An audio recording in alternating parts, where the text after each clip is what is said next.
Having good time management seems to be something everyone is chasing after. When we see successful people and seeing how much they achieve, how much money they earn, it comes down to us thinking like, hey, maybe he or she has good time management to do the things he or she wants to do that makes them successful. While this may be correct, in which successful people do have better levels of time management, I think everyone, to some extent, already manages our times. It's just at different levels. So this video isn't going to be about how to manage your time better, because everyone's life situation is different, and it's not my job to tell you that.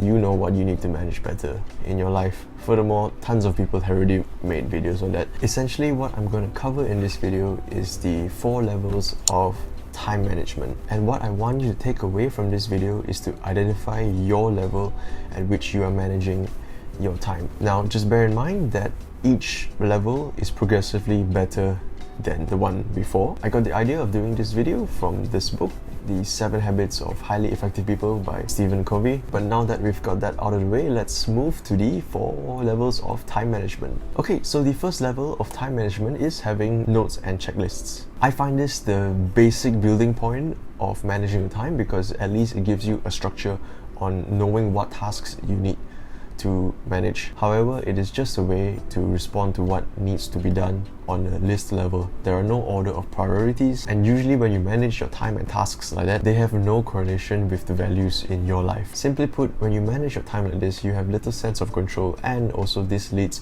to a lower self-esteem. The second level of time management is having schedules and appointments. People in this level typically like to look ahead and schedule activities in the future. They are slightly more responsible than people who are in level 1, but this can also be a counterproductive way to manage your time, because it again does not correlate with the values in your life, and essentially you may just become a schedule-oriented person who is tied down to your calendar. Level 3 of time management is the most popular. It is the way of managing your time that is constantly hyped up by a lot of productivity and life coach gurus out there. The message behind level 3 time management is having daily tasks and priorities. It involves setting goals, clarifying your values, prioritizing tasks, and comparing tasks with values. It sounds very efficient, and it makes it seem like you can get a lot done, and it is true.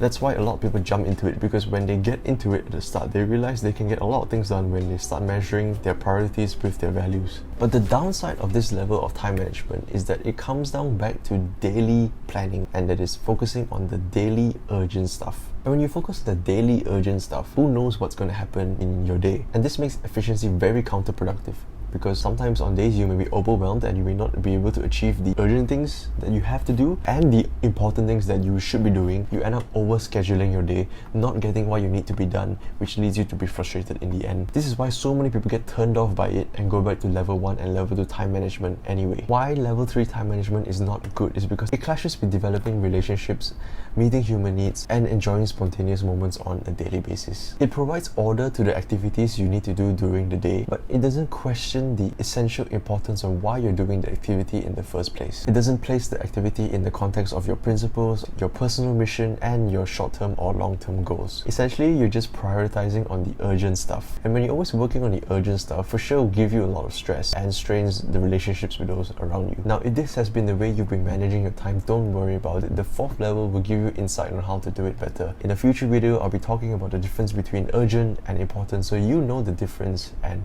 know where to prioritize your efforts in your life. The 4th level of time management is the values-based time management. When you manage time like this, there's a focus on managing yourself and not your time, because time is linear and it's always progressing. It's not something you can manage, whereas you can manage yourself, your choices, and the activities you do every second. The 4th level also focuses a lot on preserving and enhancing your relationships with people around you and how you can work with them to accomplish results, rather than individually just focusing on things and time. People in the 4th level also know how to differentiate what is urgent, which needs to be solved now, and important things that need to be done in order to get towards your goal. There are 5 principles in the 4th level of time management. Number 1 is being principle-centered. This involves more deep thinking, and you should know what your life principles are, and then managing your priorities around those principles. People who genuinely take care of their body well with consistent workouts already have an underlying principle that they want to be a healthy person. So the priority of working out and scheduling time to exercise just fits into the principle, rather than trying just to schedule or manage their workouts in their lives without really knowing why. Level 4 is also conscience directed.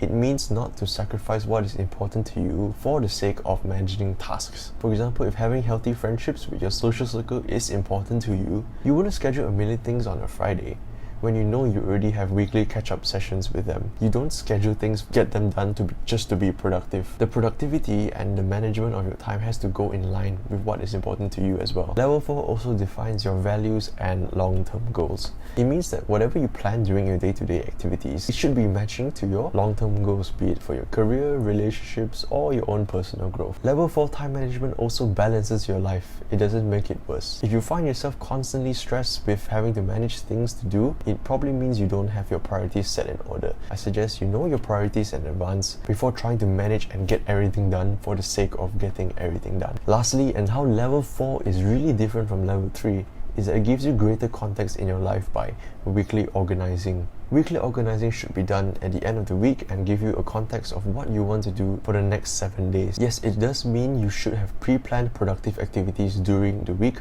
but that doesn't mean they're written in stone, and you should have the flexibility to move things around throughout your week to accommodate emergencies and urgencies so that you can still get the most out of your time without having to move your schedule. And this is different from level 3 time management on completing daily tasks and solving daily emergencies. I hope this video has given you some context on what time management should be. It shouldn't be about managing time as a singular entity. It should be about knowing your priorities and working your life around them to accommodate as much as you can without jeopardizing your relationships in the process. First, using examples that I've given you, it's good to know which level of time management you are in and strive to be one level up. And don't try to level up your time management for the sake of, oh, it will help you get more things done. Do it with the intention of knowing that when you have things in order, you will live your life better as well. And I guess the take-home message from this video is that time management is really about self-management. I hope you enjoyed this video. Comment down below which level of time management you're in now. And if you like this video, show your support by subscribing to my channel and to my weekly newsletter. The link is in the description. I'll see you in the next video.